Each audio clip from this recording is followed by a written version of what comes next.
Hello, welcome to the Shiv Foundation, friends and family. I'm just checking that you're hearing me live.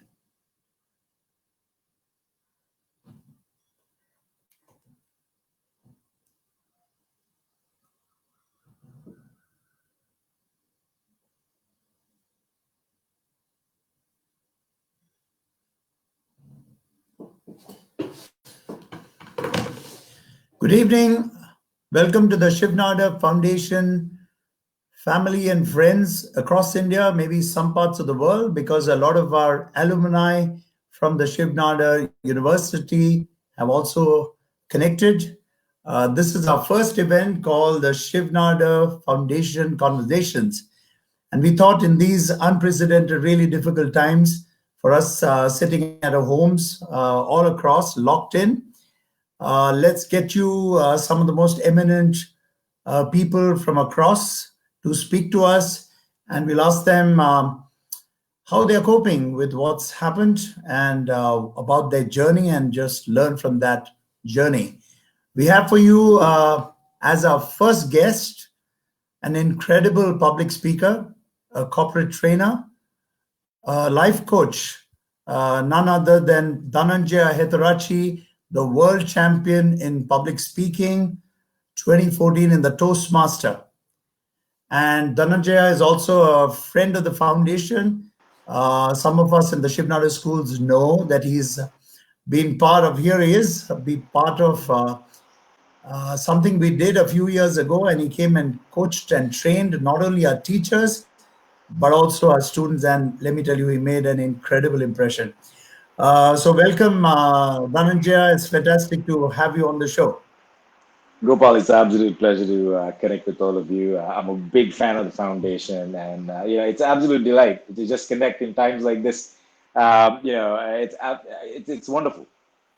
Yeah, so, obviously the first question to everybody has always been, how's Sri Lanka coping? How are you coping?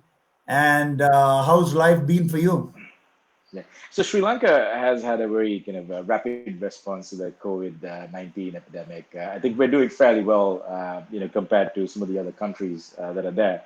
But still, it's a very terrifying experience. I think both as a country and as professionals, across different spheres, everybody's worried. So it's a very trying time. But also, it's also very exciting because the whole world is about to restart. I was soon as the epidemic broke, it's a very funny story, but as soon as the epidemic broke, the municipality in our local area started to ration out foods. It's so ironic. There's a group of people down my lane. So we got a very wealthy business owner who lives up front. Then you got my house, and then we got a few underprivileged daily workers living down the lane. So all of us, irrespective of where we came from, what we did, we're all lining up to take our daily rations. And it doesn't really matter how much money you had, you got the same rations as everybody else.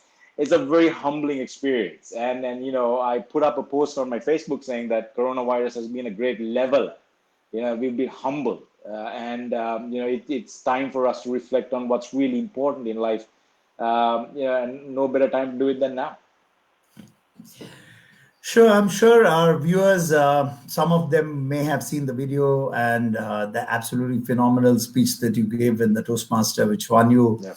this great honor and maybe even changed your life. But just wondering whether, the early struggles that you went through and how you got there. Some of us had the privilege to really hear the story, but do let us know and let our viewers know about the early days and how did you get into this public speaking and how did that whole incredible journey for you start?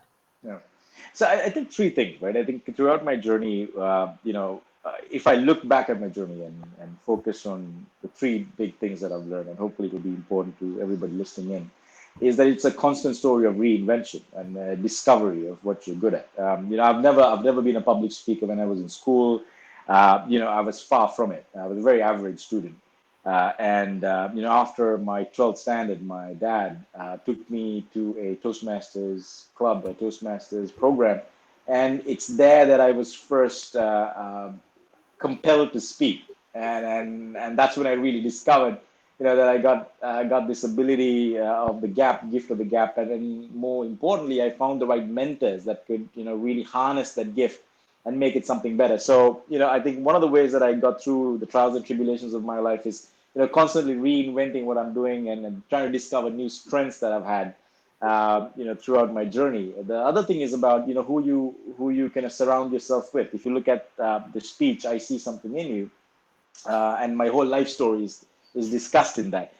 From every stage, from an average student to kind of being lost in my early adult life to discovering public speaking and making it a profession. All of these things were possible because of the different people that I was fortunate to associate. I'm a firm believer that there may be a certain section of people that can discover their core talents, but there are some, I think majority don't even know that they're gifted. And it takes a keen eye of a mentor or a coach or a parent to spot that talent and groom it. So the second thing that helped me get over my life files were the people that I associated. Of course, the third thing was just identifying the best possible time to peak. I talk about this in a lot of my lectures, and different people peak at different times. And I was a late bloomer, and fortunately, my parents were okay with that. I had a cool dad. Now I'm a dad. I got 3 kids, and I'm nowhere as cool as my dad. But my parents were very, very relaxed. They weren't in a hurry, Right. and what they did for me and my brother was they said, listen, focus on your values, focus on your qualities, do what is right, and success will come. And so me and my brother, I have one brother, had ample time to discover our skills and blossom at the right time. And so those three traits help me go from a pretty average individual to where I am today. Tell us a little bit about your mom and dad, because I remember in the talk you talked about how many of Yeah, you have a cool dad, and put all yeah, them yeah, together yeah, and you have my dad. yeah, And yeah. same thing My about your dad, mom, very different. Yeah. right, right. I think parents, I think some parents might be here as well. I think parents have a very big imprint on how kids go about doing their life. So though I never acknowledge it at the start, I look back and I look at the decisions that I've made in my life, and the role models that I've emulated are my parents. My dad is a career driven, very humble and strong professional. He was in the corporate sector, and my mom, who started out in the corporate sector, became an entrepreneur. So and when I decided to quit my 9 to 5 job and go out on my own, my mom really understood what it was all about, and my dad also supported me. So I think from a kid's perspective, I've had the opportunity to witness what a career would look like until retirement, and then what entrepreneurship would look like until its fusion. So that really helped me mold my path forward. So my mom and dad had a great influence in my life. You also, I remember, mentioned about this mentor who pushed you, and even when you were sort of stepping back, he pushed you. Yeah, Tell us yeah, about that. yeah.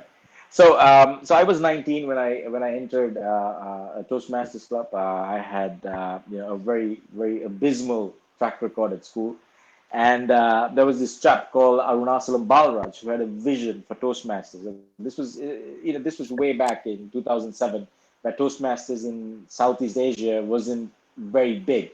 Now Balraj's vision was to grow the movement in Asia and in Southeast Asia. So I just walked in that day, and he saw me, and he wanted me to do a speech, and I did it. And then he knew that this is a talent that could win the world championship. But we were nowhere close to producing a world champion from Asia. We were very far away.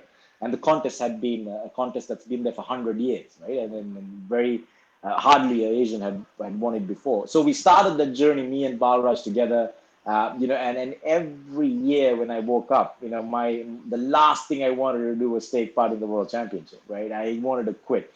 And this is the reality of life, right? You only in the movies do you find heroes who don't want to quit. In real life, heroes want to quit every day. You wake up in the morning and you're like, dude, I don't want to do this.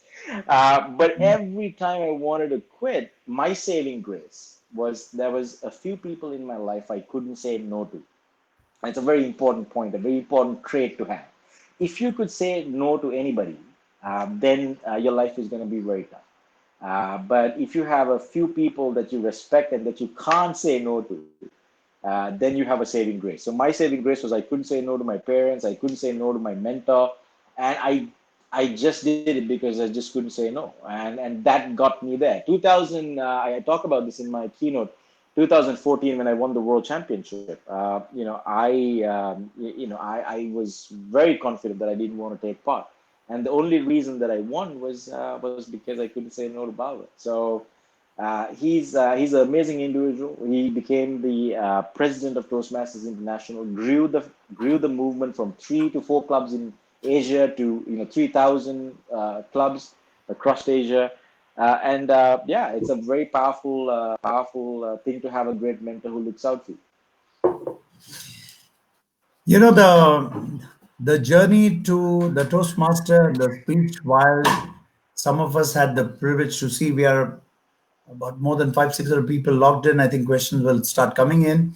Uh, I know most actors must be hating this when people say, do a little bit of that Sholay movie and that, little bit that you acted there. But I'm going to ask you, Yeah.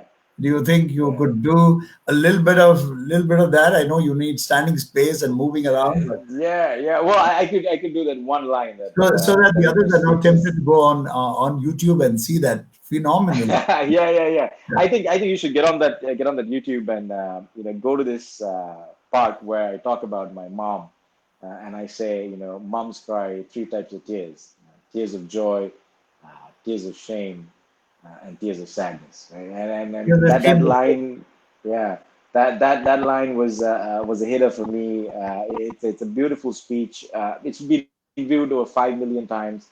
But more than anything, it's very reminiscent of the truth. And I think as speakers, as educators, we need to kind of what I've noticed in my career is any type of material that's close to the truth gets caught on very fast. And the truth about the speech of I see something in you is it's okay if you don't know what makes you special. Long as you surround yourself with people that value you, you can discover that special something. So go definitely check that speech out. It'll definitely put a smile during these tough times in your face.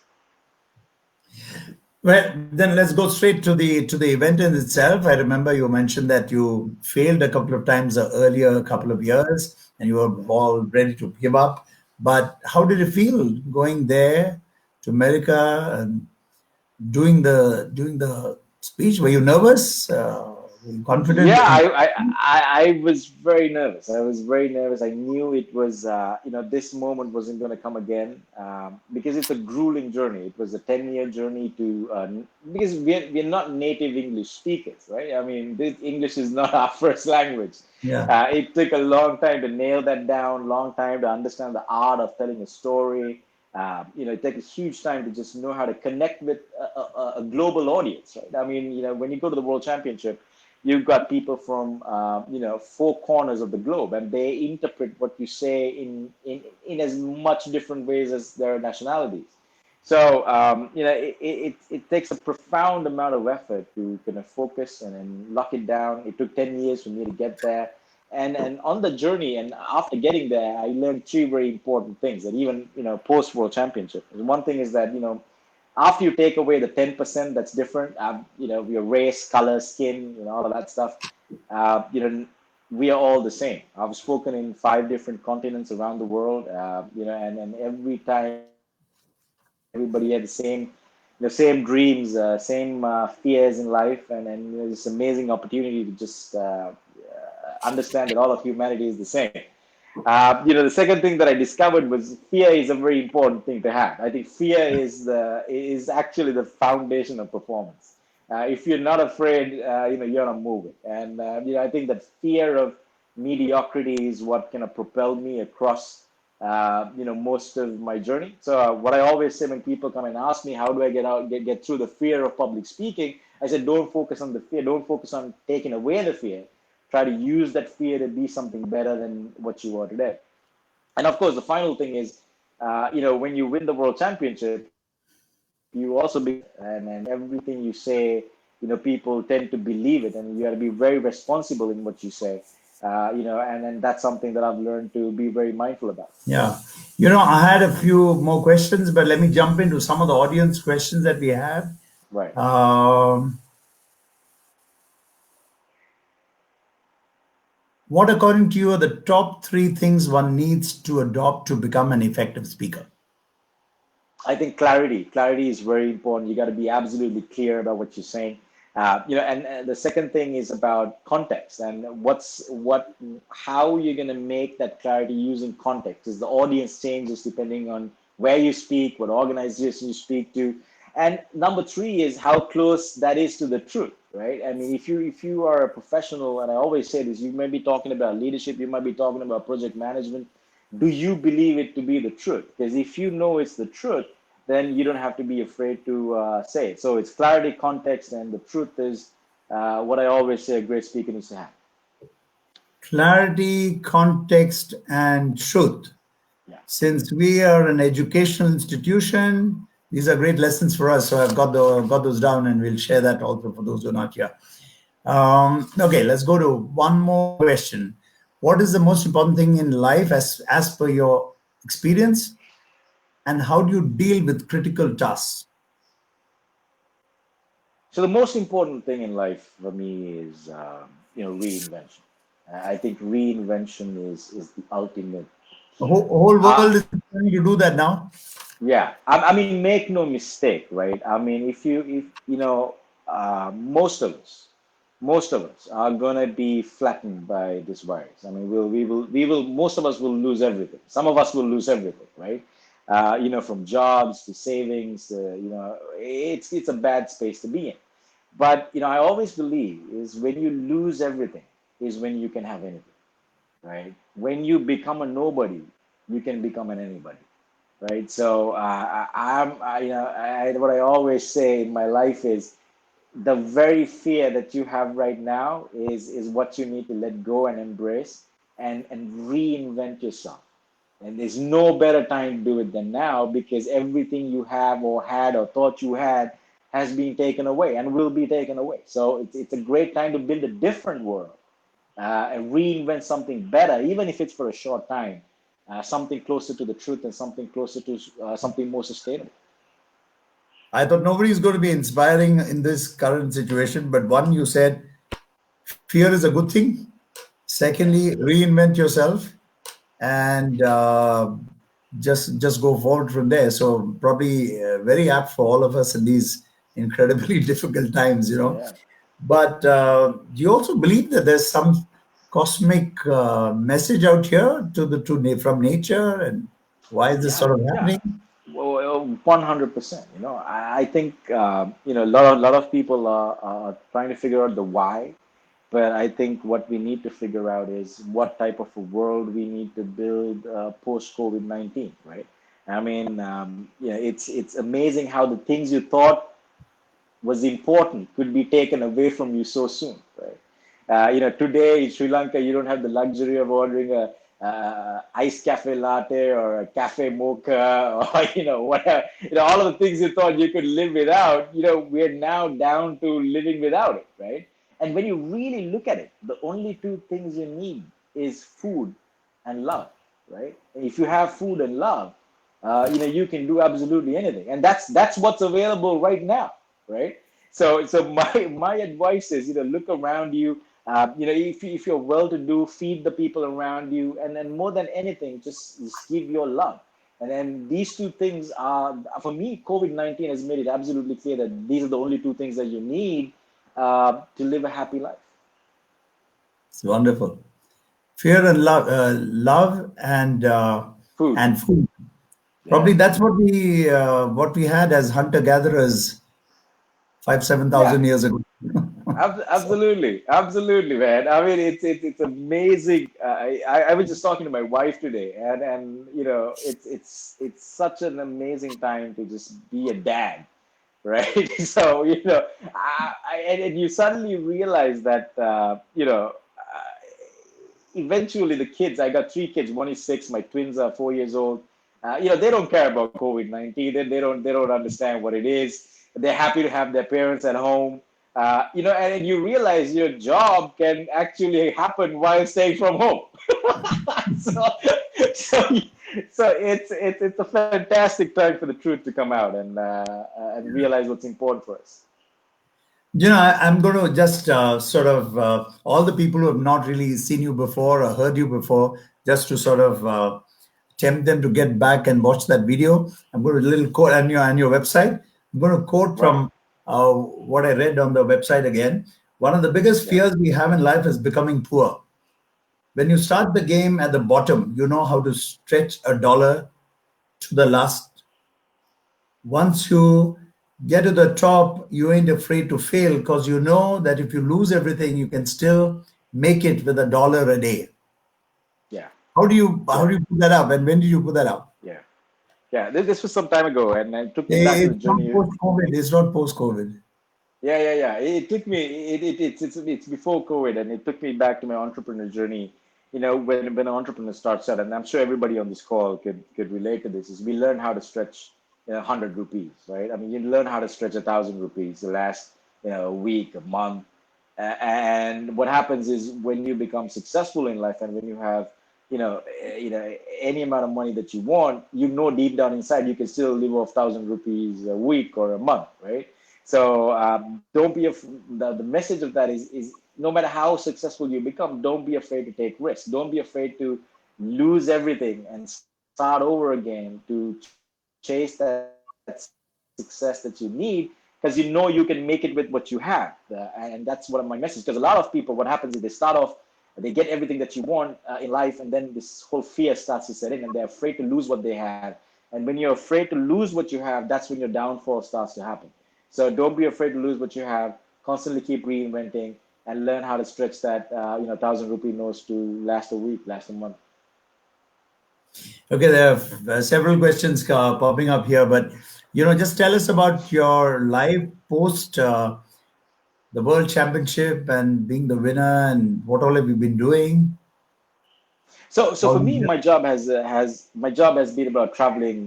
So before post COVID, I've speaking different five different continents, and my passion is to teach people about how to tell a great story. Stories shape our culture. Stories shape what we believe in, and I was always fascinated about telling stories, and that led into helping leaders communicate more clearly, and helping leaders perform more consistently, and helping people understand how do you identify a talent and grow the talent. So my job revolves around traveling and teaching people these things, in different parts of the world. So that's kind of what I've been up to. I was in China for last year for about a month, traveling to Wuhan, different cities. Wuhan. No, not Wuhan, but some amazing cities. I've never been to China, and it blew my mind. I was thinking, I was in my mind, I was thinking, hey, is it going to be like New York? Is it going to be like Los Angeles?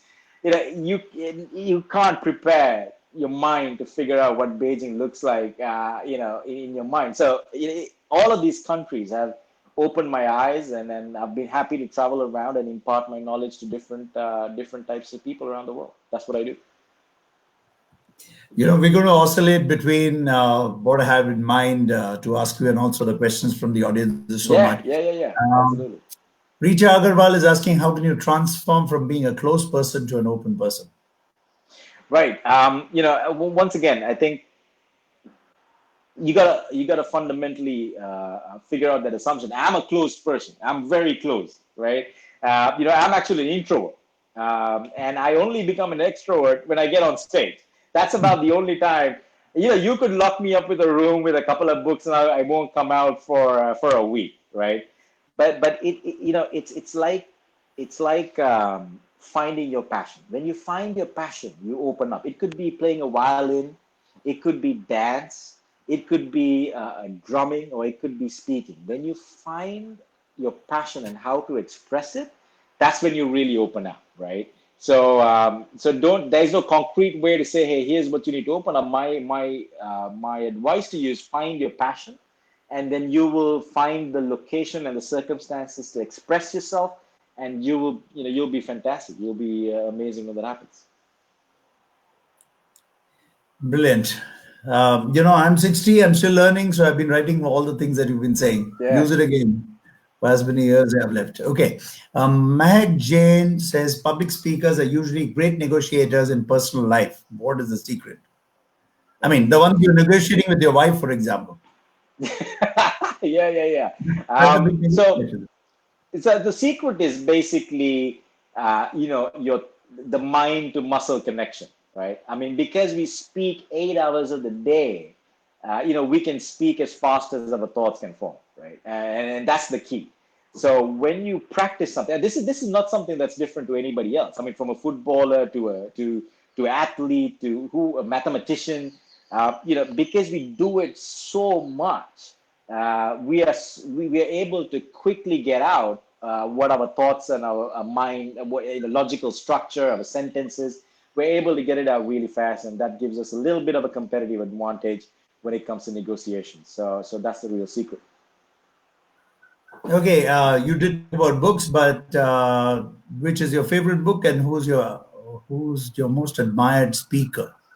Right. So my favorite book, I think a book that changed my life. I always quote this book, was The Alchemist by Paulo Coelho. It's a book that I constantly go back to and read. Even today, I love it because every time you read it, you get a different perspective. It's a story of reinvention, a story of discovery.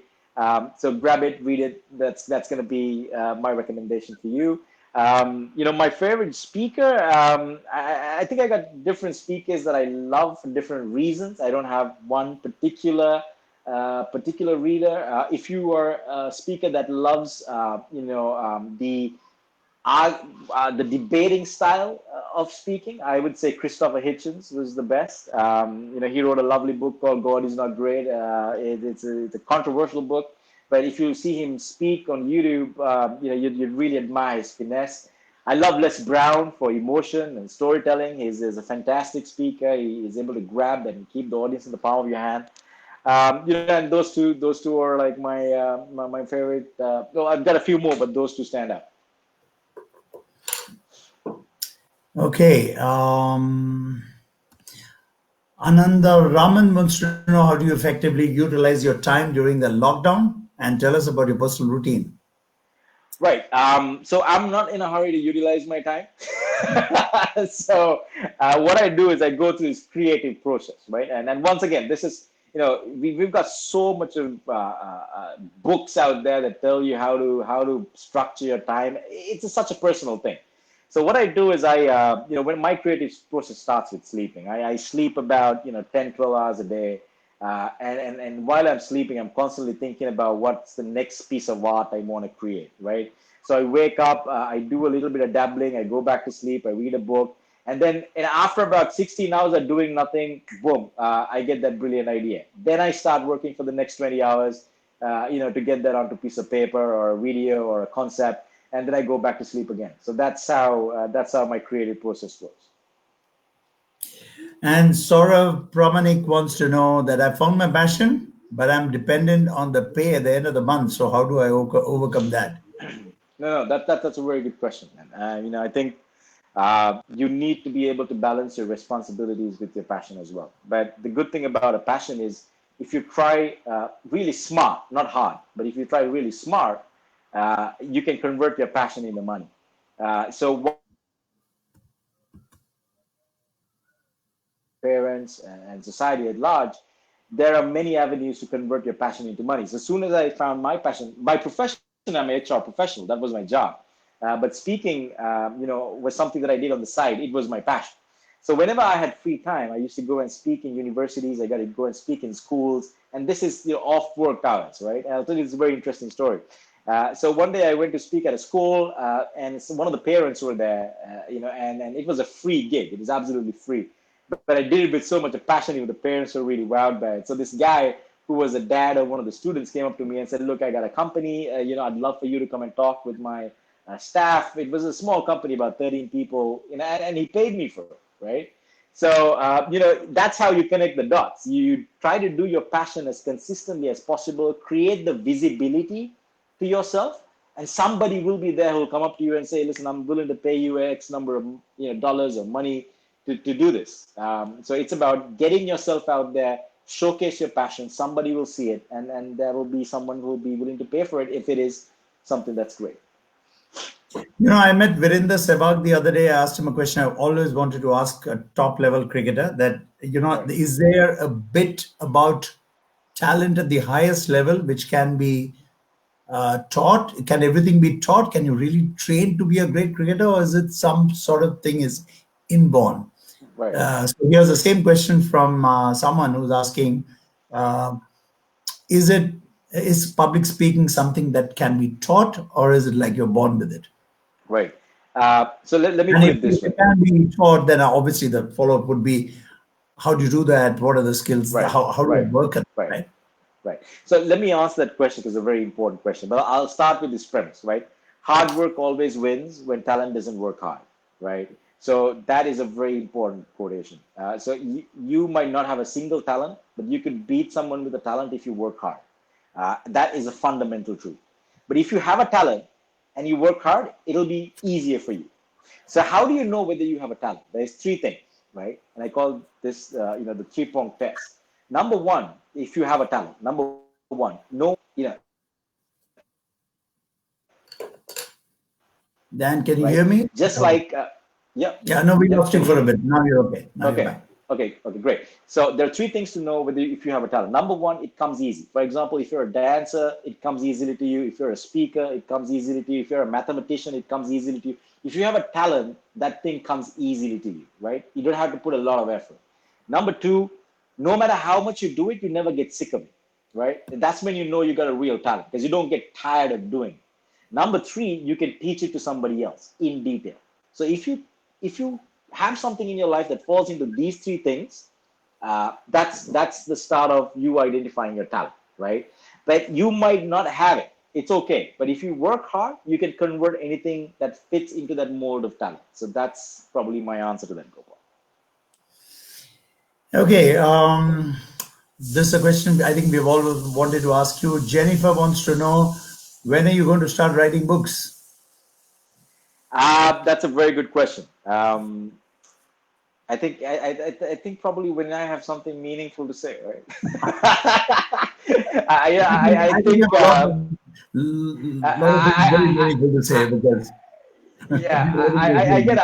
I get that question a lot, and that's my answer. I just, I think I'm on my own journey. I think I've got a lot to grow myself, and I think when I find something meaningful, which won't be very different from what many of the people who discovered the truth have to say, I'll probably be able to give it my own perspective. So I got a little bit more to go to get there. Dan, let me tell you, as fans, uh, don't wait for too long. Start writing that Yeah, book. yeah, Make it I really know. short. I'll Right? take I I'll think take there's that a lot of advice. what you said that you can make it into a book and make it really short, but it'll be great. Fantastic. Yeah, yeah, yeah. One of the things we learned from the conversation with you when you came here to Shivnada Foundation and to the Shivnada schools is that Right. Dan is not just a fantastic public speaker, but he's an amazing human being. And I think Thank that's you. what resonates with us and Thank you. with the qualities that you carry into your speaking and your training. And we benefited a great deal. So write that book. I will definitely do that, Gopal. Definitely. Okay. Sumit Gupta wants to know, being a motivational speaker, do you encounter low phases in your life? And if you do, how do you overcome that? Absolutely, man. Absolutely. I mean, any type of perform. I'm just gonna come out of motivational speaking because speaking is a performance, just like if you're an artist. Any performer has to have a large degree of empathy, right? Empathy is what helps you connect with an audience, irrespective of what your craft is. And when you have a lot of empathy, you're also very sensitive to what happens to you, what happens to people around you. And believe me, I have more lows than highs in my life. I mean, 100%, right? But what I do, once again, I come back to this, is that I have, you know, different people in my life that I depend on to give me the right perspective. And that's what you need when you go through a low in your life, is to have the right perspective, because your mind will start to weave a story that is not true, and you will start to believe it, and that kind of cascades into something else, and before you know it, you've dug yourself into a hole that you can't get out of. But when you have a group of people that are able to give you a perspective on what you're thinking, you got a slight chance to contradict yourself and try to see the truth in your situation. So my answer to that is yes, I go through lows, but then I go and get the right perspective, and that's how I dig myself out of it.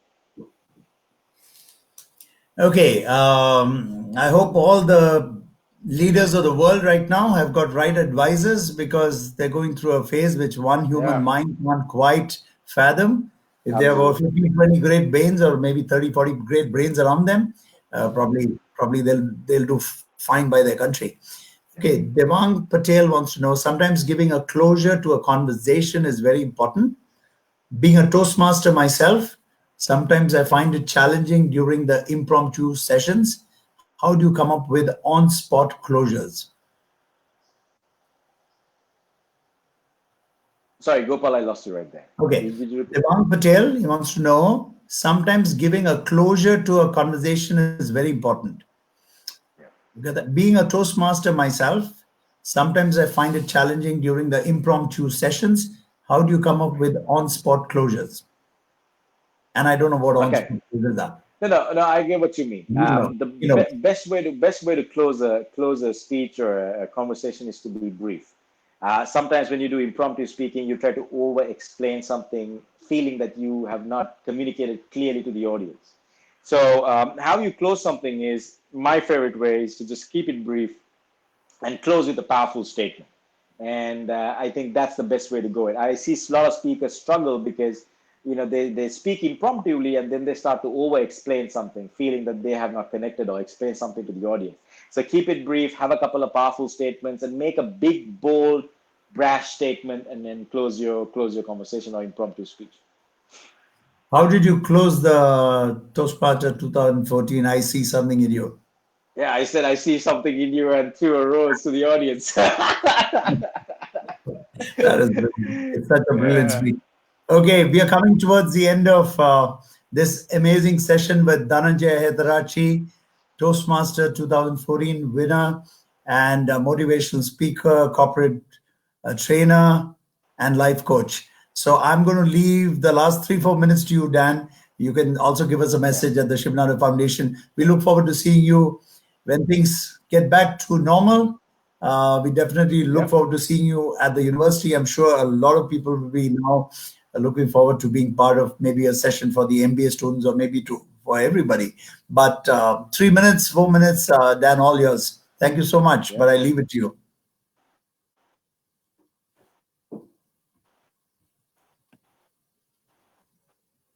We lost your sound. Thank you, Gopal. Yeah. It's an Yeah. absolute pleasure to be with you. And in parting, my message would be to kind of constantly reinvent yourself. This time period we're going through is going to be a tough time, but when you come out of it, they'll have a lot of stories to say and a lot of stories to share. And let's make something new. Let's change the narrative, change the story, and build a better, beautiful world. You made it short.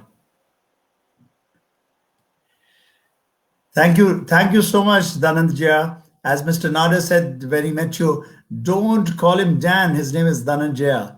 And it's such a lovely name. Thank you so much. Thank you from all of us at the Shiv Nadar Foundation. Greatly appreciate this. This was short notice. Thank you so much, Dananjaya. And thank you, audience. You've been fantastic. There were more than 600, 700 Thank you. people. We'll see you again. Thank you. Thank you so much. Thank you, guys. Take care. Cheers. Bye bye. Cheers.